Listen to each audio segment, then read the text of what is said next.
ಎಲ್ಲರಿಗೂ ನಮಸ್ಕಾರ. Welcome back to my YouTube channel.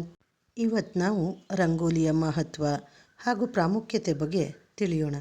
ನೀವೇನಾದರೂ ಫಸ್ಟ್ ಟೈಮ್ ನನ್ನ ಚಾನಲ್ನ ವಿಸಿಟ್ ಮಾಡಿದರೆ ಸಬ್ಸ್ಕ್ರೈಬ್ ಮಾಡ್ಕೊಳ್ಳಿ, ಲೈಕ್, ಶೇರ್, ಕಮೆಂಟ್ ಮಾಡೋದನ್ನು ಮರಿಬೇಡಿ. ಮನೆ ಮುಂದೆ ರಂಗೋಲಿ ಇಡೋದು ಹಿಂದೂ ಸಂಪ್ರದಾಯದಲ್ಲಿ ಒಂದು ಪದ್ಧತಿ. ಮನೆ ಮುಂದೆ ರಂಗೋಲಿ ಹಾಕುವ ಅಭ್ಯಾಸ ಎಲ್ಲರಿಗೂ ಇರುತ್ತದೆ. ಬೆಳ್ಳಂಬೆಳಗ್ಗೆ ಅಂಗಳಕ್ಕೆ ನೀರು ಹಾಕಿ ಸ್ವಚ್ಛಗೊಳಿಸಿ ಬಳ್ಳಿ ರಂಗೋಲಿ, ಚುಕ್ಕಿ ರಂಗೋಲಿ ಹೀಗೆ ಹಲವು ಬಗೆಯ ರಂಗೋಲಿ ಇಟ್ಟು ಬಣ್ಣ ತುಂಬಿ ಸಂಭ್ರಮಿಸುವ ಹೆಣ್ಣು ಮಕ್ಕಳು ನಮ್ಮ ಮಲೆನಾಡಿನಲ್ಲಂತೂ ಪ್ರತಿ ಮನೆಯಲ್ಲೂ ಕಾಣಸಿಗುತ್ತಾರೆ. ಮನೆಯ ಮುಂದೆ ರಂಗೋಲಿ ಯಾವ ಸಮಯದಲ್ಲಿ ಹಾಕಬೇಕು, ಏಕೆ ರಂಗೋಲಿ ಹಾಕಬೇಕು ಗೊತ್ತಾ?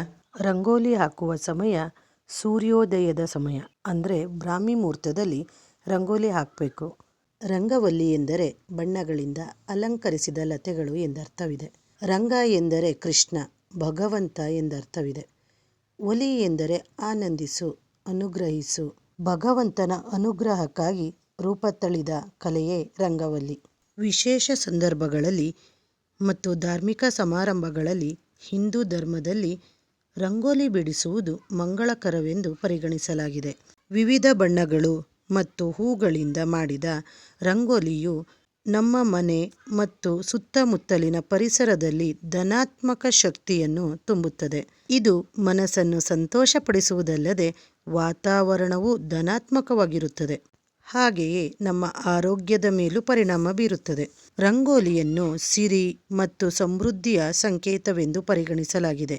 ರಂಗೋಲಿ ಮನೆಯ ಸಂತೋಷ, ಸಕಾರಾತ್ಮಕತೆ ಮತ್ತು ಜೀವನೋತ್ಸಾಹವನ್ನು ಪ್ರತಿನಿಧಿಸುತ್ತದೆ. ಸಂಪತ್ತು ಮತ್ತು ಅದೃಷ್ಟ ದೇವತೆಯಾದ ಲಕ್ಷ್ಮಿಯನ್ನು ಸ್ವಾಗತಿಸುತ್ತದೆ. ರಂಗೋಲಿ ಇಲ್ಲದ ಹಿಂದೂ ಮನೆಯು ದರಿದ್ರ ವಾಸಸ್ಥಾನವಾಗಿದೆ ಎಂದು ನಂಬಲಾಗುತ್ತದೆ. ರಂಗೋಲಿ ಶುಭದ ಸಂಕೇತ. ಹೀಗಾಗಿ ರಂಗೋಲಿಯನ್ನು ವ್ಯಕ್ತಿ ಮೃತಪಟ್ಟಾಗ ಆತನ ಪುಣ್ಯ ಕಾರ್ಯ ಮುಗಿಯುವವರೆಗೂ ಹಾಕುವಂತಿಲ್ಲ. ಕಪ್ಪು ಬಣ್ಣ ಬಳಸಿ ರಂಗೋಲಿ ಇಡುವುದು ನಿಷಿದ್ಧ. ರಂಗೋಲಿ ದಾಟಿ ಭೂತ ಪೇತಗಳು ಮನೆಯೊಳಗೆ ಪ್ರವೇಶಿಸುವುದಿಲ್ಲ ಎಂಬ ನಂಬಿಕೆ ಇದೆ. ರಂಗೋಲಿಯನ್ನು ತುಳಿಯುವಂತಿಲ್ಲ. ರಂಗೋಲಿ ಹಾಕುವಾಗ ತೋರು ಬೆರಳಿನ ತುದಿ, ಹೆಬ್ಬೆರಳಿನ ತುದಿ ಒಟ್ಟಾಗಿ ಚಿನ್ಮುದ್ರೆಯನ್ನು ರೂಪಿಸುತ್ತದೆ. ನಿಮ್ಮ ಮೆದುಳನ್ನು ಶಕ್ತಿಯುತವಾಗಿ ಸಕ್ರಿಯಗೊಳಿಸುವಲ್ಲಿ ಪ್ರಮುಖ ಪಾತ್ರ ವಹಿಸುತ್ತದೆ. ಒಂದು ಎಳೆಯಿಂದ ರಂಗೋಲಿಯನ್ನು ಹಾಕಬಾರದು. ಕನಿಷ್ಠ 2 ಅಥವಾ ಸಮ ಸಂಖ್ಯೆಯಲ್ಲಿ ಗೀರುಗಳನ್ನು ಹಾಕಿ ರಂಗೋಲಿ ಬಿಡಿಸಬೇಕು.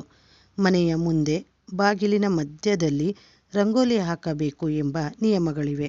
ರಂಗೋಲಿ ಹಾಕಿಲ್ಲ ಎಂದರೆ ಅದು ಅಮಂಗಳ ಅನಿಸುತ್ತದೆ. ದೇವರ ಮನೆ ಸ್ವಚ್ಛ ಮಾಡಿದಾಗಲೂ ಕೂಡ ದೇವರ ಮುಂದೆ ರಂಗೋಲಿ ಹಾಕದೆ ದೀಪ ಹಚ್ಚಬಾರದು. ದೇವರು ಕೂರಿಸುವ ಪೀಠ ಅಥವಾ ಮಣೆ ಇದರ ಮೇಲೂ ಕೂಡ ರಂಗೋಲಿ ಹಾಕಿದ ನಂತರದಲ್ಲೇ ದೇವರ ಪ್ರತಿಷ್ಠಾಪನೆ ಮಾಡಬೇಕು. ಅದಕ್ಕೆ ಸ್ನೇಹಿತರೆ ರಂಗೋಲಿ ಮಹತ್ವಪೂರ್ಣವಾಗಿದೆ. Thank you for watching this video.